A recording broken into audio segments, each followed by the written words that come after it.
الحمد لله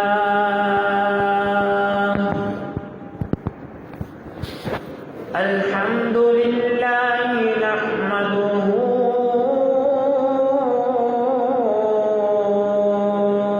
ونستعينه ونستغفره ونؤمن به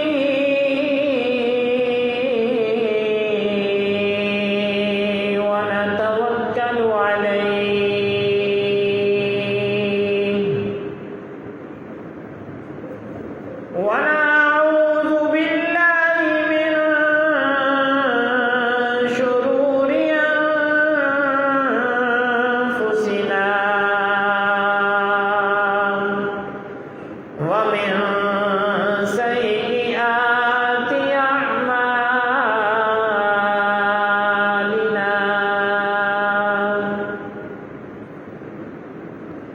من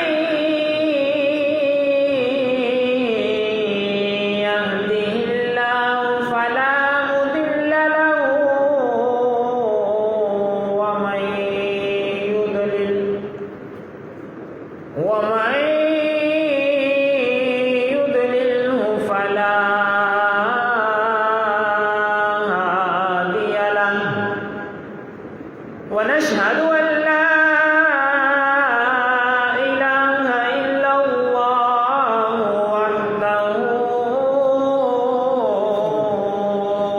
وحده لا شريك له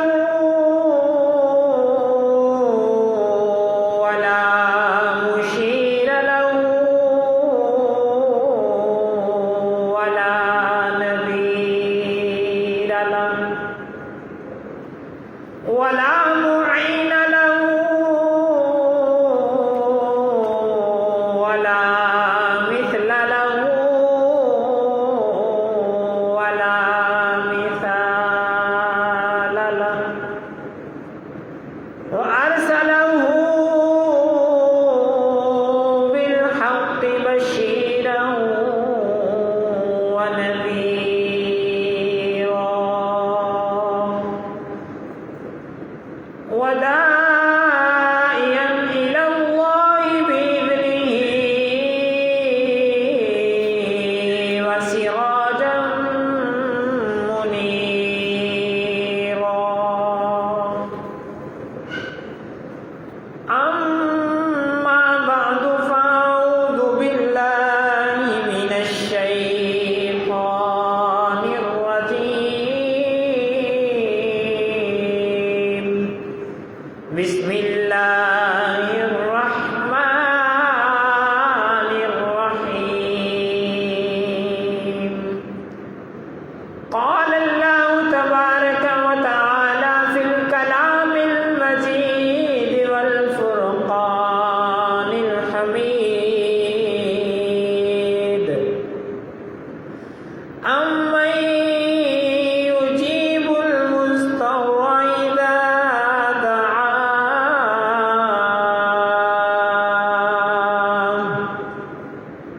صدق الله مولانا العظيم وصدق رسوله النبي الكريم الأمين ونحن على ذلك لمن الشاهدين والشاكرين والحمد لله رب العالمين اللهم صل على محمد وعلى آل محمد كما صليت على إبراهيم وعلى آل إبراهيم إنك حميد مجيد اللهم بارك على محمد وعلى آل محمد كما باركت على إبراهيم وعلى آل إبراهيم إنك حميد مجيد۔ نسل در نسل تیری ذات کے مقروض ہیں ہم، نسل در نسل تیری ذات کے مقروض ہیں ہم، تو غنی ابن غنی ہے میرے مکی مدنی۔ السلام علیکم ورحمۃ اللہ وبرکاتہ۔ میں نے آپ حضرات کے سامنے قرآن مجید فرقان حمید میں سے ایک چھوٹی سی آیت مبارکہ تلاوت کرنے کی سعادت حاصل کی۔ دعا ہے کہ اللہ رب العزت کی ذات مجھ کو حق سچ بیان کرنے کی توفیق عطا فرمائے، اور جو کچھ ہم سنیں پڑھیں بولیں اس پر ہم سب کو اللہ رب العزت کی ذات عمل کرنے کی توفیق عطا فرمائے۔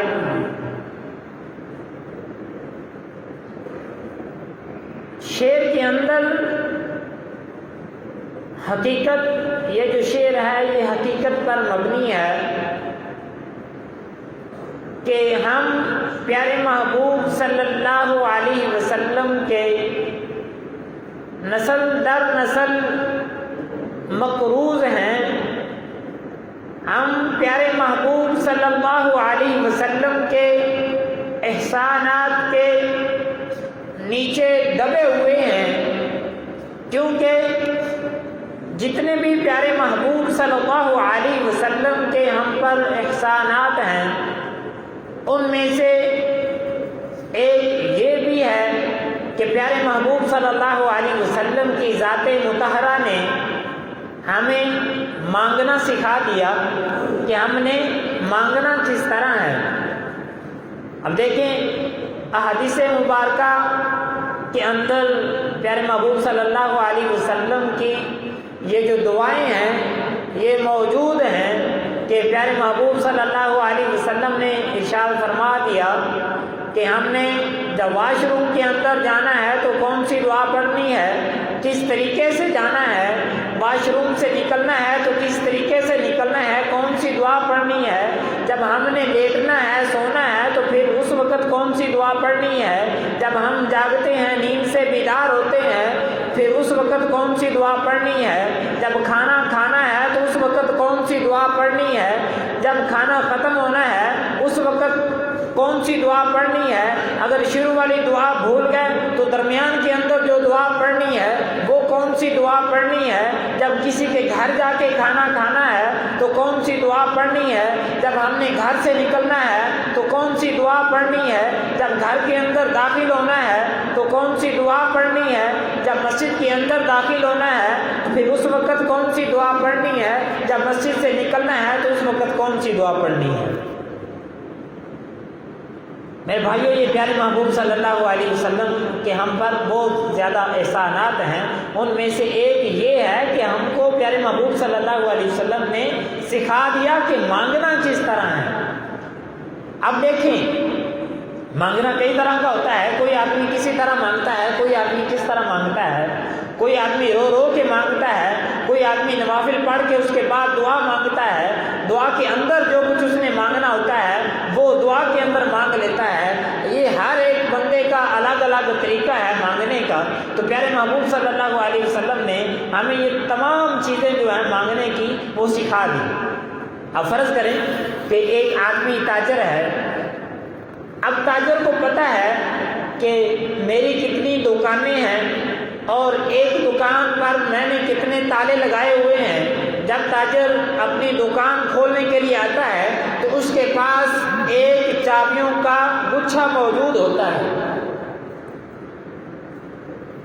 جب چابیوں کا اس کے پاس گچھا جو ہوتا ہے وہ موجود ہوتا ہے، اب اس کو پتہ ہے کہ فلاں تالے کو کون سی چابی لگنی ہے، فلاں تالا کس چابی سے کھلے گا، فلاں تالا کس چابی سے کھلے گا، فلاں تالا کس چابی سے کھلے گا، تو ہمیں بھی پیارے محبوب صلی اللہ علیہ وسلم نے بتا دیا کہ اگر آپ کو فلاں چیز چاہیے تو آپ فلاں دعا مانگے، اگر فلاں چیز آپ کو چاہیے تو آپ فلاں دعا مانگے۔ طرح طرح کی دعائیں پیارے محبوب صلی اللہ علیہ وسلم نے ہمیں سکھلا دی ہے۔ اب یہ ہماری کم وقتی سمجھ لیں، نالائکی سمجھ لیں کہ ہم پیارے محبوب صلی اللہ علیہ وسلم کی جو بتائی ہوئی دعائیں ہیں ہم ان کو سیکھتے نہیں، ہم ان کو پڑھتے نہیں۔ یہ تمام چیزیں مد نظر رکھنے کی ہیں۔ ہمیں اللہ رب العزت کی ذات پیارے محبوب صلی اللہ علیہ وسلم کی احادیث مبارکہ جو دعائیں پیارے محبوب صلی اللہ علیہ وسلم نے ارشاد فرمائی، اللہ رب العزت کی ذات ہم سب کو ان کو یاد کر کے پڑھنے کی توفیق عطا فرمائی۔ اب دیکھیے کہ تاجر وہی ہے، تالا اس نے کھولا ہے، ایک تالا ہے اس کو ایک آدمی کے سامنے وہ کھول رہا ہے، تالا اس نے تاجر نے کھول لیا۔ آپ دیکھیں اسی تالے کو وہ چابی ایک دے دیتا ہے کہ اسی تالے سے میں نے آپ کے سامنے یہ تالا کھولا چابی کے ذریعے، تو آپ یہ چابی لے لیں، یہ تالا دوبارہ کھول دیں۔ اب وہ دوسرا آدمی کوشش کر رہا ہے لیکن وہ تالا نہیں کھل رہا۔ اب تاجر کہہ رہا ہے کہ دیکھیے میں نے آپ کے سامنے یہ تالا کھولا ہے، وہ آدمی کہتا ہے کہ نہیں کھل رہا۔ تو تاجر کہتا ہے کہ یہ دیکھیں آپ کا چابی لگانے کا جو انداز ہے یہ مختلف ہے، ہو سکتا ہے آپ چابی پوری نہیں لگا رہے ہیں۔ تو یہ ساری چیزیں جو ہیں ہمیں پیارے محبوب صلی اللہ علیہ وسلم نے سکھائی ہیں۔ فلاں جگہ پہ آپ فلاں دعا مانگیں گے تو اللہ رب العزت کی ذات قبول فرمائیں گے۔ اب یہ ہمارے اندر یہ نالائکی سمجھ لیں، کم وقتی سمجھ لیں کہ ہم مانگتے نہیں ہیں، ٹھیک ہے؟ تو دعا قبول کرانے کا بھی ایک راز ہے۔ اب دیکھیں کہ پیارے محبوب صلی اللہ علیہ وسلم نے ہمیں دعائیں تو سکھلا دی، اب ہمارا کام ہے کہ ہم دعائیں پڑھیں، اور جو آدمی دل سے دعا پڑھتا ہے تو اللہ رب العزت کی ذات اس کی دعا کو سنتے بھی ہیں اور قبول بھی کرتے ہیں۔ اب مثال سمجھ لیں کہ حضرت عیسیٰ علیہ السلام، آپ کو پتہ ہے بڑے جلیل القدر پیغمبر گزرے ہیں، وہ جب ان کے سامنے کوئی مردہ لایا جاتا تو وہ ایک لفظ پہ پڑھا کرتے تھے، دل سے پڑھا کرتے تھے، کیونکہ ان کو اللہ رب العزت کی ذات نے معجزے بھی عطا فرمائے۔ تو مردہ جب ان کے سامنے لایا جاتا تو وہ یہ ارشاد فرمایا کرتے تھے کہ قم باذن اللہ، اللہ رب العزت کی ذات کے حکم سے کھڑا ہو جا۔ وہ کھڑا ہو جاتا تھا۔ اب وہی جملہ آج ہم بولتے ہیں کسی مردے کے سامنے، تو کبھی مردہ کھڑا ہوا ہے؟ معجزے اور دعا کے اندر، دل کی تڑپ کے اندر یہ فرق بہت زیادہ ہے۔ یہ اللہ رب العزت کی ذات جس کو توفیق عطا فرما دیتے ہیں اس کو پھر اپنا بنا لیتے ہیں۔ جب اس کو اپنا بنا لیتے ہیں تو پھر ان دونوں کی آپس میں لو لگ جاتی ہے۔ اللہ رب العزت کی ذات اس کے کام کرتے ہیں، وہ ساری جو زندگی ہے وہ اللہ رب العزت کی عبادت کے اندر ہی گزار دیتا ہے۔ تو ہمیں بھی چاہیے کہ ہم بھی اسی طرح اللہ رب العزت کی ذات سے مانگتے رہیں، دعائیں مانگیں، عبادت کرتے رہیں۔ اب دیکھیں کہ دعا مانگنے کے بھی کچھ طریقے ہوتے ہیں۔ ایک یہ ہوتا ہے کہ ہم اپنے لیے ہی مانگ کے دعا کو ختم کر دیں، یہ ہے۔ تو پیارے محبوب صلی اللہ علیہ وسلم نے فرمایا کہ جب ہم دوسروں کے لیے مانگیں گے، سب سے پہلے جب ہم نے دعا کے لیے ہاتھ اٹھانے ہیں تو سب سے پہلے یہ ہے کہ ہم دوسروں کے لیے پہلے دعا مانگیں، پھر دعا مانگیں کہ یا اللہ انہیں کے طفیل ہمیں بھی عطا فرما دے، تو پھر اللہ رب العزت کی ذات یہ دعا ہماری بھی قبول فرماتے ہیں۔ دیکھیں کہ ایک آدمی ہے، وہ کہتا ہے کہ اے اللہ مجھے اولاد عطا فرما دیجیے۔ اب پاس بیٹھا آدمی کہتا ہے کہ اللہ سے صرف اولاد مانگتے ہو، اللہ رب العزت کی ذات نے آپ کو اولاد عطا فرما دی، ٹھیک ہے، اللہ رب العزت کی ذات نے آپ کو اولاد عطا فرما دی۔ اب اس کے بعد جو چیزیں ہیں اس کی ذمہ داری ہے، پرورش کرنے کی ذمہ داری ہے۔ اگر اللہ رب العزت کی ذات نے آپ کے ذخائر، آپ کے جو کام کرنے کے طریقے ہیں، کاروبار ہے، وہ اللہ رب العزت کی ذات نے چھین لیا تو پھر کیا کرو گے؟ تو ہمیں یہ جو دعائیں ہیں یہ ساری امت مسلمہ کے لیے، ہمیں سب کے لیے مانگنی چاہیے، اور انہیں کے تو فعل ہمیں تمام چیز جتنی بھی ہمیں ضرورت ہے ہمیں مانگنی چاہیے اللہ رب العزت کی ذات سے۔ اب دیکھیں کہ ہم ایک دعا تو مانگ لیتے ہیں لیکن دوسری چھوڑ دیتے ہیں۔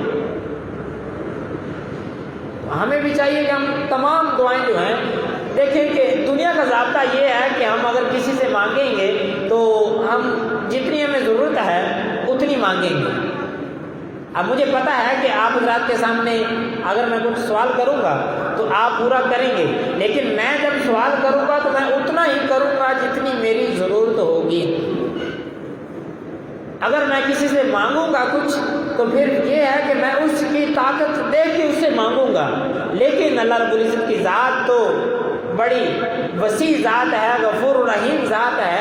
اللہ رب العزت کی ذات کہتے ہیں کہ جتنا کچھ مانگنا ہے مانگ لیں۔ اب ہمارے اندر کمی ہے کہ ہم مانگتے نہیں۔ اب پیارے محبوب صلی اللہ علیہ وسلم نے ایک چھوٹی سی دعا ہمیں سکھلا دی کہ اللہم انی اسألک العفو والعافیۃ والمعافات فی الدنیا والآخرہ۔ اب یہ دعا پیارے محبوب صلی اللہ علیہ وسلم نے ارشاد فرما دی۔ یہ چھوٹی سی دعا ہے، اس کے اندر 3 لفظ آئے ہیں، والعفو والمعافیہ والمعافات، عافیت والمعافات، یہ 3 لفظ ہیں۔ تینوں کے معنی جو ہیں وہ ایک ہی طرح کے ہیں، لیکن جب لفظ کے اندر حدیث مبارکہ کے اندر استعمال ہوں گے تو پھر ان کے معنی جو ہیں وہ بدل جائیں گے۔ ہر ایک کا ایک الگ الگ مرتبہ ہے۔ اب دیکھیں کہ ہم اپنے دین اسلام کی، اپنے ایمان کی حفاظت اللہ رب العزت کی ذات سے ہم مانگ رہے ہیں۔ اب دیکھیں کہ جب ہم حفاظت مانگ رہے ہیں پھر اس کے بعد یہ ہے کہ ایک تو پھر ہم اللہ رب العزت کی ذات سے مانگ رہے ہیں، دوسرا ہمارے دل کے اندر یہ شک شبہات پیدا ہو جاتے ہیں کہ پتہ نہیں اللہ رب العزت کی ذات یہ دعا قبول فرمائیں گے بھی یا نہیں۔ تو ہمیں ان چیزوں سے بچنا چاہیے۔ اللہ رب العزت کی ذات تو عطا فرماتے ہیں۔ پیارے محبوب صلی اللہ علیہ وسلم کے پاس ایک آدمی بیٹھا تھا، اس نے عرض کیا کہ یا رسول اللہ صلی اللہ علیہ وسلم آپ مجھے بتائیے کہ قیامت کے روز حساب کون لے گا، قیامت کے روز حساب کون لے گا؟ تو پیارے محبوب صلی اللہ علیہ وسلم نے ارشاد فرما دیا کہ اللہ رب العزت کی ذات جو ہے وہ حساب لے گی۔ تو پھر آدمی بڑا خوش ہوا کہ یا رسول اللہ صلی اللہ علیہ وسلم پھر تو کوئی مسئلہ ہی نہیں ہے، ہم کامیاب ہو جائیں گے۔ اب دیکھیں اس کا یقین ہے، اندر سے کہہ رہا ہے کہ ہم اگر اللہ رب العزت کی ذات نے امتحان لیا تو پھر ہم کامیاب ہو جائیں گے، ہمیں کوئی رسوائی کا سامنا نہیں کرنا پڑے گا۔ وہ دل سے بات کر رہا ہے، تو دل کی جو بات ہے وہ اللہ رب العزت کی ذات سنتے بھی ہیں۔ اب دیکھیں کہ 2 آدمی ہیں، گناہ گار ہیں، ان پر اللہ رب العزت کی ذات نے کہہ دیا کہ آپ پر جہنم واجب ہو چکی ہے، آپ جہنم کے اندر چلے جائیں۔ 2 آدمی ہیں، اب وہ جا رہے ہیں، ایک تو بڑی تیزی کے ساتھ سپیڈ کے ساتھ جا رہا ہے کہ میں جہنم کے اندر جا کے چھلانگ لگا دوں۔ ایک آدمی جاتا ہے، وہ بار بار پیچھے دیکھتا ہے، 2 قدم چلتا ہے پیچھے دیکھتا ہے، 2 قدم چلتا ہے پیچھے دیکھتا ہے۔ اب دیکھیں کہ حکم دونوں کے لیے ایک ہے کہ آپ جہنم کے اندر جائیں۔ تو پیارے محبوب صلی اللہ علیہ وسلم جو اللہ رب العزت کی ذات ہے وہ ارشاد فرمائیں گے جو آدمی تیزی کے ساتھ جہنم کی طرف دوڑا جا رہا ہے، دنیا کے اندر تو اس نے سارے گناہ کیے لیکن اب جہنم کے اندر بھی تیزی کے ساتھ جا رہا ہے، کوئی ٹینشن نہیں ہے۔ اللہ رب العزت کی ذات اس سے پوچھیں گے کہ آپ کیوں بھاگے جا رہے ہو، جہنم کے اندر کیوں چھلانگ لگانا چاہتے ہو؟ تو آگے سے وہ آدمی عرض کرے گا کہ یا اللہ، دنیا کے اندر تو ہم نے آپ کی مانی نہیں، آج آخری موقع ہے تو میں نے سوچا آج آپ کی مان تو نہیں۔ اب یہی جملہ اس نے بولا تو اللہ رب العزت کی ذات نے یہ ارشاد فرما دیا کہ جاؤ تم، اگر تم کو مجھ پر یقین ہے تو جاؤ، اللہ رب العزت کی ذات آپ کو معاف فرماتی ہے، مغفرت کرتی ہے، جاؤ جنت کے اندر چلے جاؤ۔ دنیا کے اندر سارے پوری زندگی اس نے کیا کہ گناہ کی، آخرت کے اندر جہنم بھی واجب ہو چکی ہے، تو پھر کیا ہے کہ اللہ رب العزت کی ذات اس کو جنت کے اندر جگہ عطا فرما رہے ہیں۔ دوسرا دیکھیں کہ جو آدمی بار بار دیکھ رہا ہے، بار بار 2 قدم چلتا ہے پھر دیکھتا ہے، 2 قدم چلتا ہے پھر مڑ کے دیکھتا ہے، تو اللہ رب العزت کی ذات اس سے سوال کرتے ہیں کہ تجھے کیا مسئلہ ہے؟ وہ کہتے ہیں کہ یا اللہ، دنیا کے اندر تو ہم نے آپ کی نافرمانی کی ہے، اب بار بار اس وجہ سے میں دیکھتا ہوں کہ شاید ہو سکتا ہے کہ اللہ رب العزت کی ذات مجھ پر مہربان ہو جائے. اب دل جو ہے یہ بات تسلیم کر رہا ہے تو پھر ہی اس نے یہ جملے بولے ہیں تو اللہ رب العزت کی ذات کیا ارشاد فرمائیں گے کہ جاؤ تم بھی اس کی وجہ سے جنت کے اندر داخل ہو جاؤ. اب اللہ رب العزت کی ذات تو بہانے ڈھونڈتی ہے کہ کسی نہ کسی طرح جو ہے یہ آدمی جہنم سے نکل کر جنت کے اندر داخل ہو جائے. اب دیکھیں کہ جو شہوات ہیں خواہشات ہیں ان کے اندر کیا ہے کہ اللہ رب العزت کی ذات پیارے محبوب صلی اللہ علیہ وسلم کی زبان اطہر سے یہ جو حدیث مبارکہ آپ حضرات کے سامنے آئی یہ پیارے محبوب صلی اللہ علیہ وسلم کی زبان اطہر سے جب یہ ارشاد ہوئی تو اس کا مطلب کیا ہے کہ ایک تو ہے شہوت ایک ہے شبہات. شہوت یہ ہوتی ہے اور شبہات شہوت الگ بات ہے اور شبہات الگ بات ہے. تو پیارے محبوب صلی اللہ علیہ وسلم نے یہ جو حدیث مبارکہ ارشاد فرمائی اس کی تشریحات میں علماء کرام نے لکھا ہے کہ شہوت اور شبہات کے اندر فرق ہے. یہ دیکھیں کہ عورت کے لیے پردہ کرنا فرض ہے تو اب عورت آگے سے کہتی ہے کہ او جی یہ تو پردہ پورے چہرے کا ہے نہیں پورے جسم کا پردہ ہے نہیں صرف آنکھوں کا پردہ ہے. اب یہ بات جب عورت کرتی ہے تو پھر اس کا مطلب کیا ہوتا ہے کہ وہ اپنے آپ کو یہ ظاہر کرنا چاہتی ہے کہ میں بن سنور کے لوگوں کے سامنے چلوں بن سنور کے بازار کی زینت بنوں تاکہ لوگ میری طرف توجہ کریں. اب یہ ہے کہ الٹا گناہ گار ہو رہی ہے. ایک تو حقیقی جو شرعی مسئلہ ہے وہ یہ ہے کہ عورت مکمل پردے کے اندر رہے. وہ الگ بات ہے کہ کن چیزوں کی چھوٹ ہے. اب اس کو یہ تسلیم کرنا چاہیے تھا کہ ٹھیک ہے عورت با پردہ ہونی چاہیے. اب اس نے کہہ دیا کہ لو جی یہ تو پردہ ہے نہیں آنکھوں کا صرف پردہ ہے. الٹا گناہ گار ہوئی. اب دیکھیں کہ حضرت حسین احمد مدنی رحمہ اللہ تعالی کے بارے میں آتا ہے کہ وہ ایک مرتبہ ٹرین کے اندر سفر کر رہے تھے تو آپ کے سامنے والی سیٹ پہ ایک انگریز اور اس کے ساتھ اس کی میم جو تھی وہ سامنے بیٹھ گئی. اور اس دور کے اندر جو انگریزوں کا لباس ہوتا تھا وہ آپ حضرات کو پتہ ہے کہ ایسے محسوس ہوتا تھا کہ یہ بالکل ننگی عورت ہے. بالکل اس نے لباس پہنا ہوا ہی نہیں. مخصوص جو اعضاء ہیں ان کو اس نے ڈھانکا ہوا ہوتا تھا.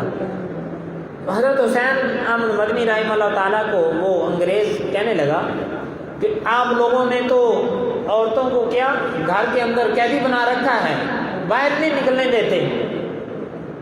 یہ ہماری عورتیں جو ہیں یہ دیکھیں آزاد پھر رہی ہے جہاں مرضی جانا ہے وہ جائے کوئی بات نہیں جیسا لباس پہننا ہے پہنے کوئی بات نہیں. یہ ساری چیزیں اس نے کہہ دی. تو حضرت حسین احمد مدنی رحمہ اللہ تعالیٰ سنتے رہے. بڑا غصہ آیا. گرمی کا موسم تھا کیونکہ اکابرین جو ہیں ان کی جو ذہن کی فراست ہے وہ بھی اللہ رب العزت کی ذات نے بہت اعلیٰ قسم کی عطا فرمائی ہوتی تھی. بہت غصہ آیا. پیاس بھی لگی تو پاس ہی آپ کا ایک شاگرد بیٹھا تھا تو آپ نے کہا کہ بیٹے آپ میرے لیے شکنجی تیار کریں. چونکہ طالب علم تھا شاگرد تھا اس نے حکم کی تکمیل کی. شکنجی بنائی اس کے اندر لیمو بھی نچوڑے. اب جب لیمو وہ طالب علم نچوڑ رہا تھا تو وہ جو انگریز تھا اس کے منہ سے پانی آ رہا تھا. اب حضرت حسین احمد مدنی رحمہ اللہ تعالیٰ دیکھ رہے تھے تو کہنے لگے کہ کیا ہوا بھائی. تو انگریز کہنے لگا کہ یہ آپ شکنجی جو تیار کروا رہے ہیں وہ طالب علم جو ہے وہ لیمو نچوڑ رہا ہے تو جس کی وجہ سے میرے دل کے اندر کچھ تڑپ پیدا ہو رہی ہے کہ یہ چیز جو ہے یہ چونکہ کھٹا کھٹا جو لیمو ہوتا ہے وہ بہت اچھا لگتا ہے یہ مجھے مل جائے. تو حضرت حسین احمد مدنی رحمہ اللہ تعالیٰ کہنے لگے کہ یہی تو بات میں آپ کو سمجھا رہا ہوں سمجھانا چاہتا ہوں کہ آپ اس طرح عورتوں کو ننگے جسم کے اندر لے کے باہر نہ گھما کرو. عورت پردے کی چیز ہے تو اس کو پردے کے اندر ہی رکھنا چاہیے.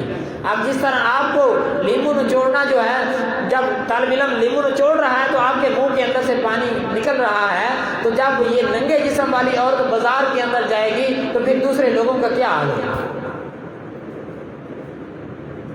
اب ایک عقلی دلیل بھی دے دی کہ عقل اس چیز کو تسلیم کرتی ہے کہ آپ 1000 روپے تری کے اوپر ہتھیلی کے اوپر رکھ کے بازار کی طرف چلے جائیں. آپ ایسے لے کے جا رہے ہیں، پیچھے سے کوئی موٹر سائیکل والا آئے گا، گاڑی والا آئے گا، وہ آپ سے چھین کے لے جائے گا۔ اسی طرح یہی عورت بھی ہے، جب ننگی پھر رہی ہوگی، لباس پورا نہیں ہوگا، تو پھر اس کو کیا ہے کہ لوگ آئیں گے، اس کو چھیڑ چھاڑ کے چلے جائیں گے، تنگ کریں گے۔ ایک انگریز عورت خود مسلمان ہوئی تو اس کا یہ خود واقعہ ہے، وہ خود لکھتی ہے کہ جب میں کافرہ تھی تو پھر میری حالت کیا تھی، وہ آپ سن لیں کہ جب میں بازار کے اندر جاتی تو لباس میرا پورا نہیں ہوتا تھا، تو لوگ کچھ ادھر سے آ جاتے، کچھ ادھر سے آ جاتے، مجھے طرح طرح کی تکلیفیں دیتے، تنگ کرتے۔ حتیٰ کہ جب میں گاڑی کے اندر ہوتی تو لوگ پیچھے گاڑیاں لگا دیتے کہ یہ اس کا گھر کدھر ہے، اس کے گھر کی پہچان کرتے ہیں کہ وہاں جا کے ملاقات کریں گے، یہاں تک اس نے لکھ دیا۔ اب دیکھیں کہ وہ عورت کہتی ہے کہ خود میں کسی مسلمان عورت کے بیان سے متاثر ہوئی تو میں نے اسلام قبول کر لیا، تو جب میں نے اسلام قبول کیا تو اس کے بعد جو پردے کا حکم اس عورت نے مجھے دیا تو میں مکمل پردے کی جو اہتمام کرتی تھی پابند ہو گئی، تو پھر اس کی وجہ سے مجھے فائدہ کیا ہوا کہ آج اگر میں بازار کے اندر بھی پھر رہی ہوتی ہوں تو کسی کو پتہ نہیں چلتا کہ یہ عورت کون ہے۔ اب دیکھیں کہ یہ ہم نے ماحول بنانا ہے بھائی، کہ دیکھیں کہ آپ فرض کریں کہ آپ گوشت ہے، گوشت لینے کے لیے بازار چلے گئے، اب گوشت جب آپ لے کے دکان سے نکلیں گے تو پھر آپ گوشت کو ویسے ہی پکڑ کے لے جائیں گے یا چھپا کے لے کے جائیں گے؟ چھپا کے لے کے جاتے ہیں۔ کیوں لے کے جاتے ہیں؟ کیونکہ اس کی وجہ یہ ہے کہ جب ہمارا جو گوشت ہے وہ سامنے ہوگا تو پھر کبے وغیرہ آئیں گے، وہ گوشت جو ہے وہ نوچ کے لے جائیں گے۔ اب یہی صورت یہی ہے کہ ایسے سمجھ لیں کہ جو باپردہ خاتون ہوتی ہے وہ بھی ایک گوشت کو چھپا کے لے جانے والی بات کی طرح ہے، کسی کو پتہ ہی نہیں ہوتا کہ یہ کون جا رہی ہے، کس طرح کی عورت ہے۔ جب ایسے لے کے جائیں گے شاپر کے اندر تو طرح طرح کے جو کوے ہیں وہ اس گوشت پر کیا کریں گے؟ حملہ کریں گے۔ تو میرے دوستو یہ ذرا سمجھنے کی باتیں ہیں۔ اگر ہم اپنے گھر کا ماحول درست کر لیں گے، اپنی جو عورتیں ہیں، بیویاں ہیں، بیٹیاں ہیں، بہنیں ہیں، اگر ہم ان کو دینی ماحول کے اندر ڈھالیں گے تو یہ مشکل نہیں ہے، یہ تو اللہ رب العزت کی ذات کا احسان ہے۔ ہمیں شکر ادا کرنا چاہیے کہ ہمیں ایک اچھا ماحول ملا ہوا ہے، دین اسلام کا ماحول ملا ہوا ہے، طرح طرح کے جو مسائل ہیں وہ آج ہمیں میسر ہیں، علماء اکرام موجود ہوتے ہیں جن سے ہم مسائل پوچھ سکتے ہیں۔ آپ اپنے گھر کا جو ماحول ہے وہ بہتر کر سکتے ہیں۔ آج اس چیز کی ضرورت ہے کہ جو کچھ ہم نے مانگنا ہے وہ اللہ رب العزت کی ذات سے مانگنا ہے اور کسی سے نہیں مانگنا، اور اپنے گھر کا جو پردے کا ماحول ہے وہ ہم سب کی فرض ہے، ہم سب کے فرض ہے کہ ہم اس پر حکم جو ہے وہ جاری کروائیں۔ اپنی بہنیں ہیں، بیٹیاں ہیں، مائیں ہیں، جتنے بھی ہیں وہ ان کو کہیں کہ آپ نے باپردہ ہو کر گھر کے اندر رہنا ہے۔ اگر بازار جانا ہے تو پردے کے اندر جائیں، یہ روک ٹوک نہیں ہے کہ آپ عورتیں بازار جا نہیں سکتی، جائیں، لیکن پردہ کے اندر پردہ کی جو حمایت ہے، اہمیت ہے، اس کو مد نظر رکھ کر جب وہ بازار کے اندر جائیں گی تو پھر کوئی چیز نقصان نہیں پہنچا سکتی۔ تو اللہ رب العزت کی ذات جو سنا ہے اس پر عمل کرنے کی توفیق عطا فرمائے۔ وآخر دعوانا الحمد للہ رب العالمین۔ سنتے ہیں عطا فرمائے۔